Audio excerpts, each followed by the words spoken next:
Back on this last episode of ABC24 this week for 2024 to talk about what we think were the biggest stories of the year that's about to pass. Otis, we'll start with you.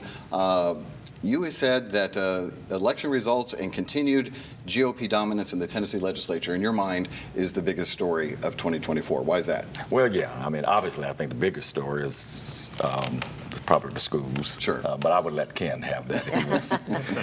I do think that the continued GOP dominance was a major story, especially when you look at the effort that Democrats said that they were going to place in trying to pick off some seats. Then you look at how the state legislature has handled or mishandled abortion, how they mishandled the Covenant school shooting and the gun referendum and expelled two Democrats as a result of all of that. And then we get to this election, and nothing changed. The GOP still has a supermajority. It told me that even though the state as a whole supports reform to gun laws, including red flag laws. There was a 78% of agreement that we need to have red flag laws. It still was not enough to sway voters to abandon anybody in the GOP, and they have that kind of dominance.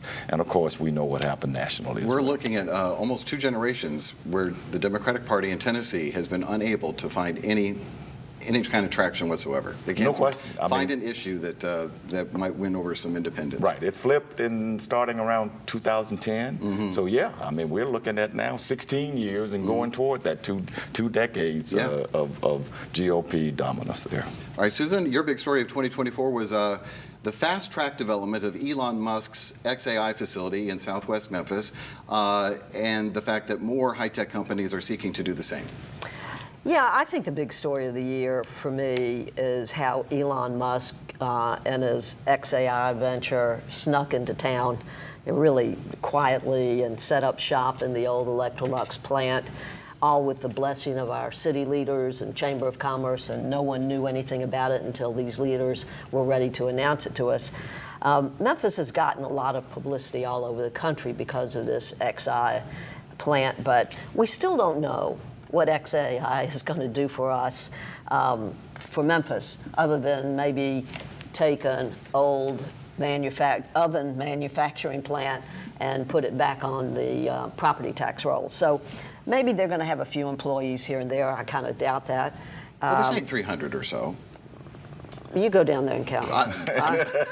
That's Good luck what with they're that. saying. I'm just trying to represent. Well, and I think some of that might come from subcontracting with janitorial services and security services, but I can't figure out what XAI will do for us, except what I think it might do is my story for next year.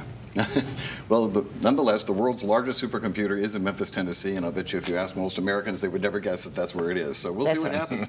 All right, Reverend Ken, your big story, MSCS's botched hiring and botched attempted firing of the superintendent. All within a time span of 8 months. Yeah. It's unthinkable that this would be a major story. I was on this program way back, 2 years ago when the whole process started. And it was botched from the beginning. And part of what has complicated and made worse the botching of it is the fact that two former school board members, Althea Green and Mauricio, have, once they got defeated, written these letters and made these public statements about how it was a mistake to hire the person they hired, Dr. Fagan. So it complicated the matters, and then to come now with a mostly new school board and then implement this failed attempt to fire her. And I don't think the January 14th meeting is going to happen.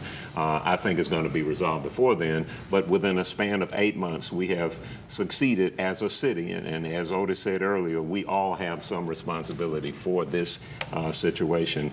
It's just unthinkable. And still, the future education of our children is on very, very shaky ground. Yeah. I think that's the big story. Yeah, unfortunately, you were right about that. My pick was the Tyree Nichols case this year, not only the federal trial and the verdict there. just all the developments surrounding it, all the tentacles and layers to this story, the effect on the police department, all the talk about the consent decree, and in fact, some developments there this week in that Bernice Donald, the former federal judge, may be overseeing how that's handled.